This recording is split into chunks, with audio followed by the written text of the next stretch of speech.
ಮಲ್ಲಿಕಾರ್ಜುನ್ ಖರ್ಗೆ ಅವರು ಹೇಳ್ತಾರೆ ಸರ್ಕಾರ ಬೀಳ್ತಾ ಇದಾರೆ, ಹಂಗಾಗಿ ಎಲ್ಲ ಒಗ್ಗಟ್ಟಾಗಿರ್ಬೇಕು, ಹುಷಾರಾಗಿರ್ಬೇಕು. ಬಾರ್ಡರ್ನಲ್ಲಿ ಇದ್ದಾರೆಲ್ಲ ಮಲಗಲಿಕ್ಕಾಗಲ್ಲ, ಸೈನಿಕರು ಹುಷಾರಾಗಿರ್ಬೇಕು. ಡೇ 1 ಪ್ರಾರಂಭ ಇದೆ, ಇನ್ನು ಮುಂದೆ ಕೂಡ ಇರ್ತದೆ. ಅವ್ರು ಹೇಳಿದ್ರಲ್ಲಿ ಸತ್ಯಾಂಶ ಇದೆ, ಅದರಲ್ಲಿ ಪ್ರಶ್ನೆ ಇಲ್ಲ. ಆ ಥರದ ಪ್ರಯತ್ನ ನಡೀತಾ ಇದೆ ಸರ್, ಇದ್ದೇ ಇರ್ತದೆ, ಅದೇ ಪ್ರಶ್ನೆ ಇಲ್ಲ, ಇದ್ದೇ ಇರ್ತದೆ. ಯಾಕೆ ಸರ್, ಯಾಕೆ ಅಂತ ಪ್ರಯತ್ನ? ಈಗ ನಿಮ್ಗೆ 136, 138 ವರೆಗೂ ನಂಬರ್ಸ್ ಇದೆ, ಆದರೂ ಕೂಡ ಆ ಒಂದು ಅಭದ್ರತೆ ಯಾಕೆ ಅಂತ ಮಾಡ್ತಾರೆ, ಅವ್ರು ಪ್ರಯತ್ನ ಮಾಡ್ತಾರೆ. ಬೇರೆ ರಾಜ್ಯದಲ್ಲಿ ಮಾಡಿದ ಉದಾಹರಣೆಗಳು ಸಾಕಷ್ಟು ಇದೆ.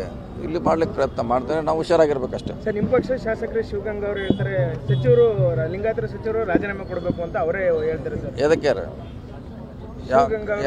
ಏನತ್ತ ಜಾತಿ ಗಣತಿ ವಿಚಾರವಾಗಿ ಸರ್ ಎಲ್ಲಿ ಆಗಿದೆ? ಇನ್ನೂ ಆಗಿಲ್ಲ, ನಾವು ಮಾಡೇ ಇಲ್ಲ.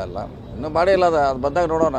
ಆ ಸ್ಟೇಜ್ ಇನ್ನೂ ಬಂದೇ ಇಲ್ಲ, ಬಂದಾಗ ನೋಡೋದು. ಈಗ ಸಾಮಾಜಿಕ ಶೈಕ್ಷಣಿಕ ಗಣತಿ ಅಂತ ಒಂದು ಕಡೆ, ಜಾತಿ ಗಣತಿ ಅಂತ ಇನ್ನೊಂದು ಕಡೆ, ಏನ್ ಆಕ್ಚುಲಿ ಏನ್ ಸರ್ ಇದು? ಯಾಕೆ ಇಷ್ಟೊಂದು ಸರಿಪಡಿಸ್ತಾ ಇಲ್ಲ? ಯಾಕೆ ಇಷ್ಟೊಂದು ಗೊಂದಲಗಳು? ಎ ಅಂದ್ರೆ ಬಿ ಬಂದೇ ಬರ್ತೈತೆ, ಸಿನೂ ಬರ್ತೈತೆ. ಹಂಗೆ ಇದನ್ನ ಸಮೀಕ್ಷೆ ಮಾಡ್ಲಿಕ್ಕೆ ಹೋದಾಗ ಅದು ಬಂದೇ ಬರ್ತೈತೆ.